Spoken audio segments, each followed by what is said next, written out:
Hello friends, this is Sangam Furi. Welcome back to my channel Pharmacy. Friends, in this video I am going to talk about Paraxin 500 mg capsule. Yeah, capsule Paraxin 500 mg. So friends, without wasting any more time, we should start the video.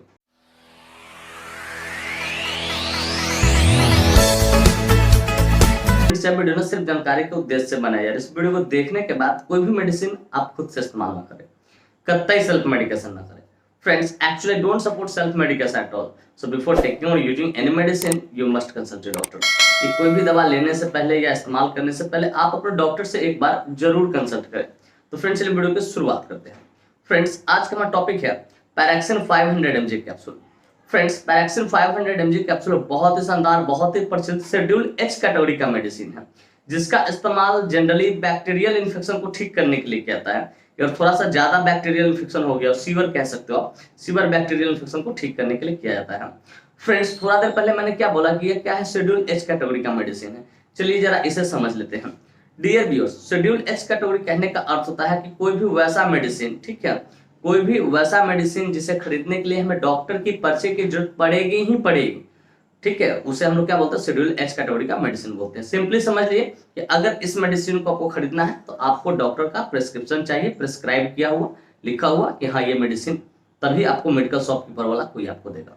Friends, यह medicine broad spectrum antibiotic category से belong करता है. अब जाहिर सी बात, हमने इस term का इस्तेमाल किया तो मेरे व्यूअर्स जानना चाहेंगे, पूछना चाहेंगे, sir what is the exact meaning of broad spectrum antibiotic category. Dear viewers, generally सबको जानता है एंटीबायोटिक का अर्थ होता है बैक्टीरियल इन्फेक्शन को ठीक करने के लिए. यहाँ पे टर्म का इस्तेमाल मैंने किया है कि ब्रॉड स्पेक्ट्रम एंटीबायोटिक.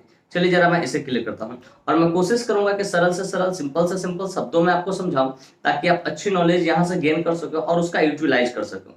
तो dear viewers, broad spectrum antibiotic कहने का अर्थ होता है कोई भी वैसा एंटीबायोटिक जो चल तो रहा है एक एंटीबायोटिक, लेकिन वो एंटीबायोटिक क्या रेसिस्ट हो रहा है, तो उसके साथ किसी और एंटीबायोटिक को देना, वो ब्रॉड स्पेक्ट्रम एंटीबायोटिक कहलाता है.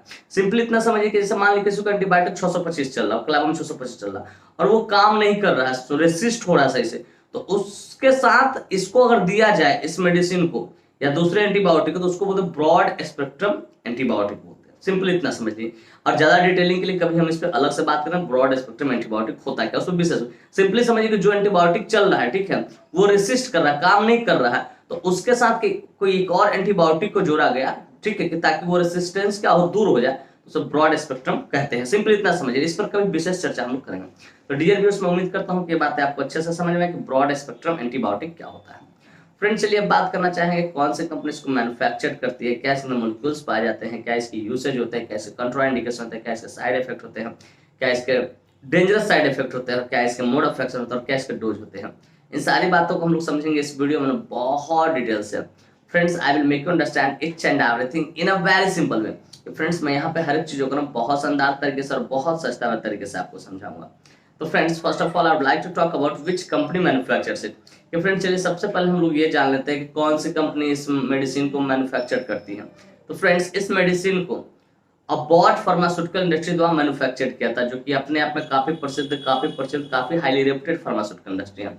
Friends, this medicine is basically manufactured by Abbott pharmaceutical industry. Friends, के एक स्ट्रिप में 10 कैप्सूल्स होते हैं, जिसकी कीमत मार्केट में लगभग 215 रुपए से लेकर 220 रुपए के आसपास होती है और उतने में अवेलेबल हो जाती है. फ्रेंड्स, मैं यहाँ पे एस्टिमेटेड प्राइस बता रहा हूँ, एग्जैक्ट नहीं बता रहा हूँ, अपना खुद देख लेना, जो प्राइस हमेशा टाइम टू टाइम क्या होता है, वेरी करते रहता है, बदलते रहता है. तो डियर व्यूअर्स, मैं उम्मीद करता हूँ ये बातें भी आपको अच्छे से समझ में आ गया कि कौन सी कंपनी इसको मैन्युफैक्चर करती है और इसके एक स्ट्रिप में कितने कैप्सूल्स होते हैं और क्या उसका एस्टिमेटेड प्राइस होता है. फ्रेंड्स, चलिए नेक्स्ट हम लोग बात करना चाहेंगे इसके मॉलिक्यूल्स के बारे में, कि which molecule is basically found in this medicine. Basically जो मेडिसिन आप देखते हैं पैराक्सिन, ठीक है, इसके अंदर कौन सा मॉलिक्यूल्स पाता है. तो फ्रेंड्स, बेसिकली इसके अंदर सिंगल मॉलिक्यूल क्लोरमफेनिकोल 500 मिलीग्राम पाता है, जिसका इस्तेमाल बैक्टीरियल इन्फेक्शन को ठीक करने के लिए किया जाता है. किसके लिए, बैक्टीरियल इन्फेक्शन को ठीक करने के लिए किया जाता है. फ्रेंड्स, मैं उम्मीद करता हूँ ये बातें भी आपको अच्छे से समझ में आ गया. इसके अंदर कौन सा molecule, single molecule chloramphenicol 500 milligram पाया जाता है, जिसका इस्तेमाल बैक्टीरियल इन्फेक्शन को ठीक करने के लिए किया जाता है. फ्रेंड्स, चलिए अब बात करना चाहेंगे इसकी यूसेज के बारे में, कि कहाँ कहाँ इसका इस्तेमाल करते हैं, डॉक्टर कब इसको प्रिस्क्राइब करते हैं, किन किन डिजीज में सपोर्टिव ट्रीटमेंट पर इसका इस्तेमाल लिया जा सकता है. Friends, let us talk about the usage of this capsule, कि इस कैप्सूल के यूसेज को समझते हैं, कहाँ कहाँ इसका इस्तेमाल किया जाता है. तो फ्रेंड्स, नंबर 1 यूसेज है ट्रीटमेंट ऑफ बैक्टीरियल इन्फेक्शन, अगर किसी को बैक्टीरियल इन्फेक्शन हो गया हो, जैसे आप सीबीसी कराते हो, ठीक है, उसमें WBC काउंट या ल्यूकोसाइट बढ़ा रहा है, कहीं ना कहीं बैक्टीरियल इन्फेक्शन है बॉडी में या ब्लड में, ठीक है, तो उसको ठीक करने के लिए इसका इस्तेमाल किया था। तो ट्रीटमेंट ऑफ टाइफाइड फीवर, कि अगर किसी को टाइफाइड फीवर हो, 10 दिन से ज्यादा दवा खाने के बाद बुखार उतर जा रहा है, फिर चढ़ जा रहा है, बुखार उतर रहा है, फिर चढ़ जा रहा है, ठीक है, तो अगर किसी को टाइफाइड फीवर हो, वहां पे और सुनवाई नहीं ले रहा हो जनरल मेडिसिन, ठीक है, तो उस जगह पर डॉक्टर इसको प्रिस्क्राइब करते हैं। तो टाइफाइड फीवर को ट्रीट करने के लिए भी इसका इस्तेमाल करते हैं। तो ट्रीटमेंट ऑफ मेनिंजाइटिस, अगर किसी को मेनिंजाइटिस हो गया है, मेनिंजाइटिस कहने का अर्थ होता है कि हमारा जो स्पाइनल कॉर्ड होता है, ठीक है, पीछे का, और ब्रेन में एक मेनिंजेज लेयर होता है, उसमें सूजन हो जाना, ठीक है, उसमें सूजन हो जाना, उसके कारण फीवर बहुत ज्यादा कभी कभी रहता है, तो उसको भी ठीक करने के लिए डॉक्टर इसका इस्तेमाल करते हैं। फिर ट्रीटमेंट ऑफ कॉलरा एक तरह का डिजीज, जैसा हमारा इंटेस्टाइन डिस्टर्ब हो जाता है, क्या इंटेस्टाइन आंत जो होता है वो डिस्टर्ब होता है, इसमें जिसमें पतला स्टूल होता है, पानी की तरह स्टूल बनने लगता है, पंजेंट स्मेल देता है, फ्रीक्वेंसी ऑफ स्टूल बढ़ जाता है, बार बार आपको लेटरिन लगेगा, इस तरह के, तो उसको भी ठीक करने के लिए कभी कभी डॉक्टर इसका इस्तेमाल करते हैं। फिर ट्रीटमेंट ऑफ फंगल डिजीज, कभी कभी फंगल डिजीज में जैसे स्किन डिसऑर्डर हो गया तो उसमें भी कभी कभी डॉक्टर इसका इस्तेमाल करते हैं। लेकिन मेनली जो इसका इस्तेमाल मैंने देखा है और मैंने जो अनुभव किया है अपने जीवन में, कि इसका इस्तेमाल मेनली टाइफाइड फीवर को ठीक करने के लिए किया था, कि अगर कोई व्यक्ति टाइफाइड से सफर कर रहा है, उसका फीवर ठीक नहीं हो रहा, मतलब दवा लेने के बाद ठीक हो जाता, फिर फीवर राइज कर जाता, टेम्परेचर राइज कर जाता, तो वैसी परिस्थिति में 10-15 दिन तक अगर दवा नहीं सुनवाई लेता, तब डॉक्टर इसको प्रिस्क्राइब करते हैं, क्योंकि ये दवा थोड़ा बड़ा डेंजरस होता है, इसका साइड इफेक्ट बड़ा डेंजरस होता है, इसलिए डॉक्टर इसको बहुत सोच समझ के इसको लिखते हैं, बहुत सोच समझ के लिखते हैं। तो फ्रेंड्स, मैं उम्मीद करता हूँ कि यूसेज आपको बढ़िया से समझ में कहाँ इसका इस्तेमाल किया जाता है। फ्रेंड्स, चलिए अब बात करना चाहेंगे इसके मोड ऑफ एक्शन के बारे में, कि आखिर इसका मोड ऑफ एक्शन क्या होता है, कैसे ये काम करता है। फ्रेंड्स, ये बड़ा सिंपल तरीके से काम करता है। This medicine kills the protective layer of bacteria, कि जो बैक्टीरिया होता है उसको प्रोटेक्टिव लेयर को ये मार देता है, जिसके कारण बैक्टीरिया क्या होता है, प्रोटीन सिंथेसिस अपने आप में नहीं कर पाता है। जब प्रोटीन सिंथेसिस बैक्टीरिया नहीं कर पाएगा तो उसको भोजन नहीं मिलेगा और स्वतः डेड हो जाएगा। तो फ्रेंड्स, मैं उम्मीद करता हूँ उसका मोड ऑफ एक्शन भी आपको समझ में आएगा। फ्रेंड्स, चलिए अब बात करना चाहेंगे कंट्राइंडिकेशन का। Friends, without knowing contraindication we should never ever administer any drug any medicine to anyone, कि बिना कंट्राइंडिकेशन जाने कभी भी किसी को भी कोई भी मेडिसिन हो आपको एडमिनिस्टर नहीं करना है, इसका परिणाम घातक हो सकता है। तो फ्रेंड्स, चलिए नंबर 1 कंट्राइंडिकेशन का अल्कोहल, कि अगर किसी व्यक्ति ने अल्कोहल कंज्यूम कर रखा उसको आपको नहीं देना है, या तो इस मेडिसिन को लेने के बाद अल्कोहल कंज्यूम ना करें। फिर कहते हैं प्रेग्नेंट लेडी, कि अगर कोई लेडी माँ बनने वाली है, इन द फैमिली पे में है, उसको भी आपको नहीं देना है। फिर ब्रेस्ट फीडिंग मदर, की अगर कोई स्त्री अपने बच्चों को दूध पिलाती है, स्तनपान कराती है, तो उसको भी आपको नहीं देना है।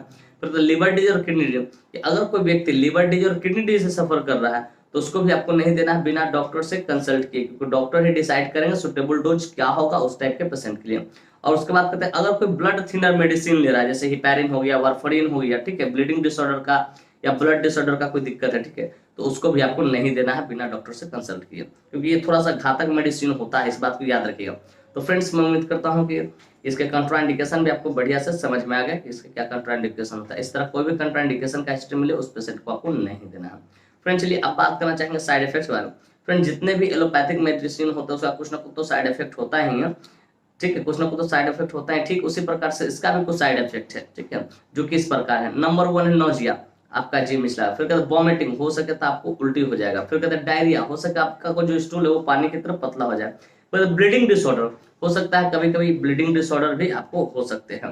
तो फ्रेंड्स, और एनीमिया, क्या बोलते हैं, एनीमिया बोलते हैं, एनीमिया हो सके तो आपका जो ब्लड का जो HB लेवल है, ठीक, वो कम हो जाएगा। फिर कहते हैं बोन मैरो सप्रेशन, आपका जो बोन मैरो है, ठीक है, वो सप्रेस हो जाएगा, वो सही प्रोड्यूस नहीं हो पाएगा, जिसके कारण एनीमिया होना चांसेस है। ये कुछ इसके साइड इफेक्ट है। और इस तरह कोई भी साइड इफेक्ट दिखे आप तुरंत अपने डॉक्टर से कंसल्ट करें, ताकि आपको इसके जगह पर दूसरे मेडिसिन वो लिख सके, डॉक्टर दूसरे एंटीबायोटिक का सिलेक्शन कर सके। फ्रेंड्स, मैं उम्मीद करता हूँ कि इसके साइड इफेक्ट्स आपको ये कॉमन साइड इफेक्ट जो आपकी समझ में आ गया।